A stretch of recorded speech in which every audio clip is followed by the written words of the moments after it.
Now we are going to see the transformer current with a load. Transformer current with a load. So up to here we have discussed about we have developed the phasor diagram of transformer, the practical transformer. But again, if a load is applied on the transformer, what happens in the transformer? To say that one, again we are neglecting, we are not going to focus what is happening in primary winding, resistance and leakage reactance. We are focusing if you apply if you connect a load across the secondary winding. Again here, you take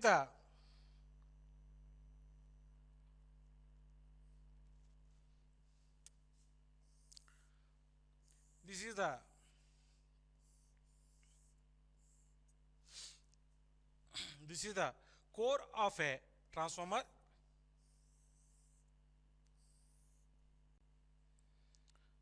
This is the primary winding. This is the secondary winding. On the secondary winding, here switch is there, connecting a load. For the primary winding, you connected a voltage V1, where V1 equal to Vm sin omega t. That you know. The primary winding has a number of turns of E1, where the secondary winding has a number of turns of N2. Number of turns of N2. So whenever you are connecting a voltage to the primary winding, the switch is open here, nothing but a no load. Switch is initially open. The primary winding is taking a current of no load current I0. The no load current of I0. It has a two components. I0 equal to I mu magnetizing current plus core loss current. Magnetizing current plus core loss current. Now, whenever the current is flowing through the primary winding, the flux is creating from the primary winding. The flux is creating from the primary winding.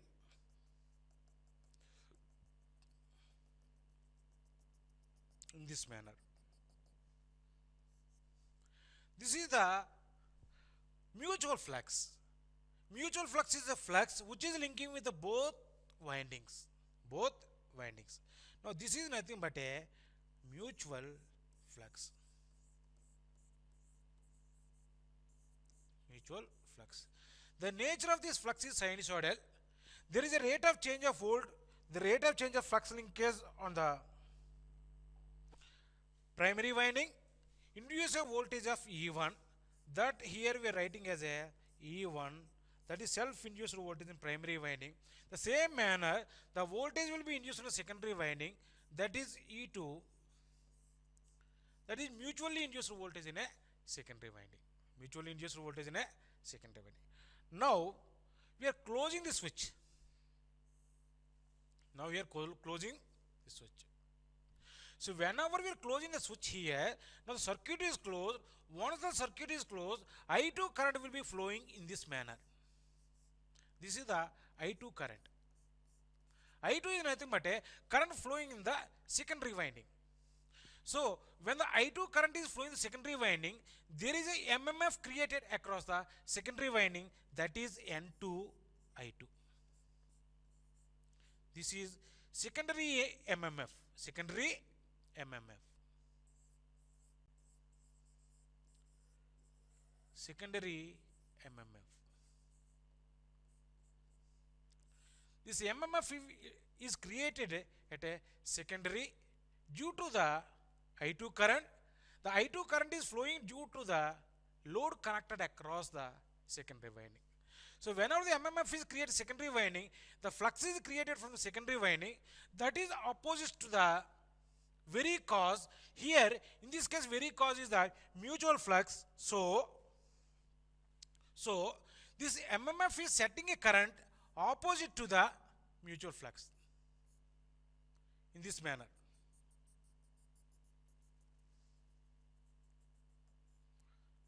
The direction is opposite to the mutual flux. If you see this is nothing but a secondary flux also. Sometimes we are calling as a secondary flux. The flux due to the secondary winding. Whenever we connect a load, the secondary MMF is set up in the flux in a core. which opposes the mutual flux. But in case of a transformer, the flux in a core is constant. Flux in a core is constant. So whenever the secondary flux opposes the main flux, the resultant flux in a transformer decreases at movement some time. The resultant flux will be decreases. So whenever the resultant flux in a core is decreases, the primary is taking a extra current I2 dash. The primary is taking extra current from the supply to neutralize the secondary flux. See here, when you apply load here, the secondary winding is set up in a flux opposite to the main flux. So the resultant flux is decreases. To compensate to maintain the flux in a core is constant, the primary winding is taking extra current, that is I2 dash. How much current it is taking means, see here, N2 I2 is the MMF created at a secondary winding. Now extra current taken in the primary winding, I2 dash into N1. These two should be equal. Now the magnitude of I2 dash equal to, see here, I2 dash equal to N2 by N1 into I2. This is very important relation. This current is nothing but a load component of primary current. Load component of primary current. This current is come to the picture because of here we connected a load. Here we connected a load. So whenever you connect a load here, the flux is created in secondary winding. The resultant flux in core is decreases. To maintain the constant flux, the primary is taking a extra current, that is I2 dash. When the I2 dash current is flowing through the primary winding, again the MMF will be created at primary winding will be increases. Again it sets up a flux in a opposite to the secondary flux, this one. So now what happened? These two fluxes gets cancelled. These two fluxes gets cancelled. Nothing but what is the flux created at a secondary winding and a flux created primary winding due to this current. Due to this current, both are opposite and equal. So these two flux gets cancelled. Again the flux in a core is constant. That is, at no load, how much flux is there? At load, even though if you apply load also, the same amount of flux is maintained in a magnetic circuit. The flux is constant. This is very important. See here, now the primary current equal to sum of the two currents. One is I0 plus I2 dash. I1 equal to I0 plus I2 dash, where I2 dash is nothing but a load component of the primary current, that we can calculate it from this expression. That I2 dash equal to N2 by N1 into I2. See here, already we know that N2 by N1 equal to K. So I2 dash equal to K into I2. The name for this current is the load component of,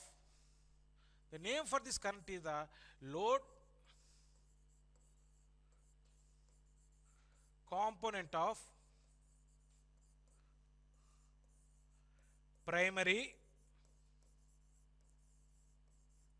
current. Now what physically happened here? See here, whenever you are connecting a load, the secondary is giving some amount of power, by means of a magnetic flux. The secondary winding is taking a power from the primary winding, whereas the primary winding is taking a electrical power from the supply. So finally what happened means, how much load we are connecting here, that is directly taking a power from the source through the magnetic circuit. So that is the reason. Even though if you connect a load across secondary winding, but why the primary winding is taking current means to supply the power to the load. To supply the power to the load. So not only supply the power to the load, it is maintaining the constant flux in a core. Constant flux in a core. Now same thing we are going to see in the phasor diagram. See here, take the y-axis, x-axis. This is the mutual flux. This is the mutual flux. Because of the mutual flux, E1 as well as E2. In this case, we have taken the E2 is greater than the E1. Nothing but N2 is greater than the N1. N2 is greater than the N1. All the phasors are rotating in a anti-clockwise direction with a velocity of omega, where omega equal to 2 pi f. 2 pi f. Now here E1 has a voltage drop, that is E1 dash in a primary winding. This is equal to V1. In this case, we are assuming that the primary don't have any resistance as well as leakage reactance. Leakage reactance. Because we are focusing only on the current. Primary current only. See here now.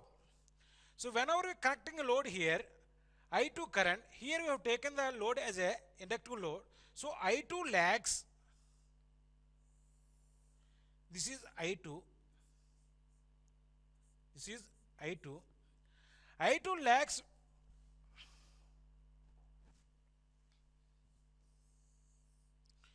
E2 by some angle pi. So because all these phases are rotating in an anti-clockwise direction, so that you have to fix this I2 here. Because I2 lags E2. I2 lags E2. E2 is nothing but a mutually induced voltage in a secondary winding. Mutually induced voltage in a secondary winding. We should not take here. If you take here means I2 leads the E2. Because here we are assuming that the load is the RL load. We are assuming the load is the RL load. Now this is I2. Now we take the I1. This is the I1. So sorry, this is I0. No load current.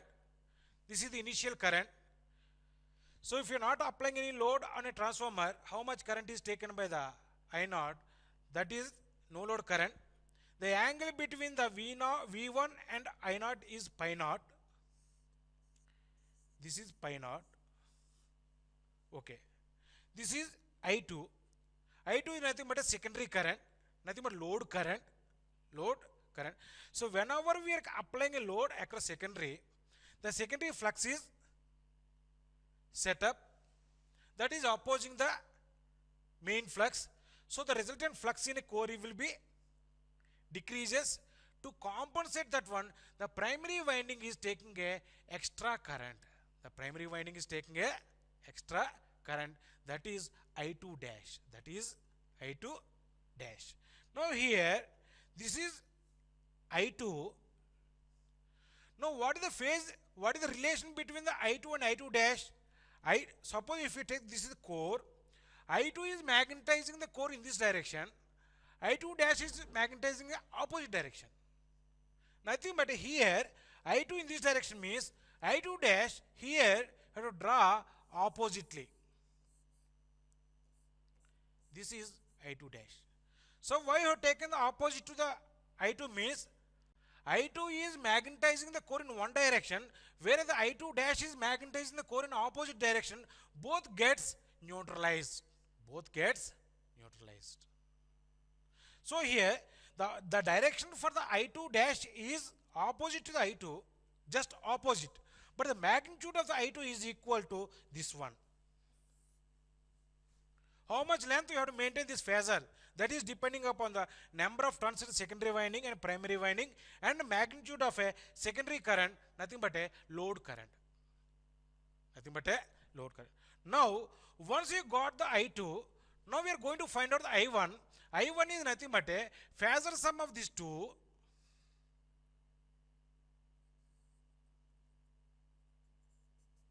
Apply the parallelogram theorem. This is the I1. This is the I1. Now angle between this I1, this is the I1 phasor. I1 is nothing but a phasor sum of I0 and I2 dash. See here we are writing I1 equal to I0 plus I2 dash. All these are phasors. All these are phasors. Now the angle between the I1 and V1 is the, this is the pi 1. If we observe the pi 1 and pi naught is greater than the pi 1. Pi naught is greater than the pi 1. Nothing but a cos of pi naught. See here, from this phasor diagram, we can take the sum of the points. That is, pi naught is greater than the pi 1. The power factor will be improved. Not only the reactive power. So whenever we are connecting load here, it requires a real power. That is, this transformer is taking from the supply, so that the power factor of the transformer also will be improved as the load on the transformer is increases. As the load on the transformer increases. That is also one more point here we can understand from this phasor diagram. See here, this is nothing but a phasor diagram of transformer with a loaded condition. With a loaded condition. See here, transformer is a static device. It simply transfers the electrical energy from one circuit to the another circuit. From one circuit to another circuit, it will be transferred. That's all. It does not generate any electrical power inside of a transformer, and it is not given. It is not given to the load. It simply transfers. It is a media. That's all. There is no electrical generation in a transformer. It simply transfers the electrical power from one circuit to the another circuit. So that is the reason that whenever you are connecting load here, the transformer is taking a power from the supply. That power is given to the load. That power is given to the load. So in this manner, the primary current, as the load on the transformer increases, the primary current taken by the transformer also will be increases to meet the, to supply the electrical power to the load, to supply the electrical power to the load.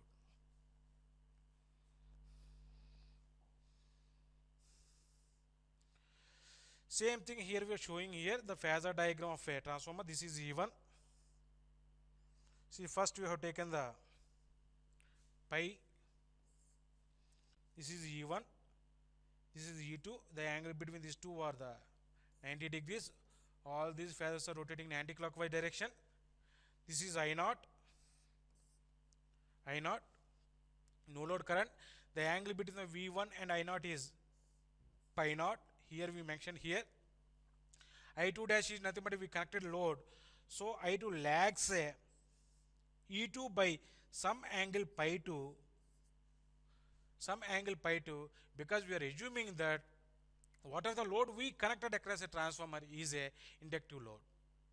So from the once we develop the I2, then you have to draw the I2 dash, nothing but the primary current due to the load, that is I2 dash, that exactly opposite to the I2. Now you find the phasor sum of these two, that becomes a I1. That becomes a I1. Now here we know that I1 equal to, so from this phasor diagram we can write the I1 equal to I0 plus I2 dash. I2 dash cos pi naught is nothing, pi naught is nothing but a no load power factor of transformer, whereas cos pi 1 is nothing but a power factor of a PF, nothing but a power factor of a transformer, power factor of a transformer at load. At load. So from this diagram also, you can say very easily that as the load across a transformer is increases, the primary is taking more current. The primary is taking the more current to supply the, to give the electrical energy to the load, to give the electrical energy to the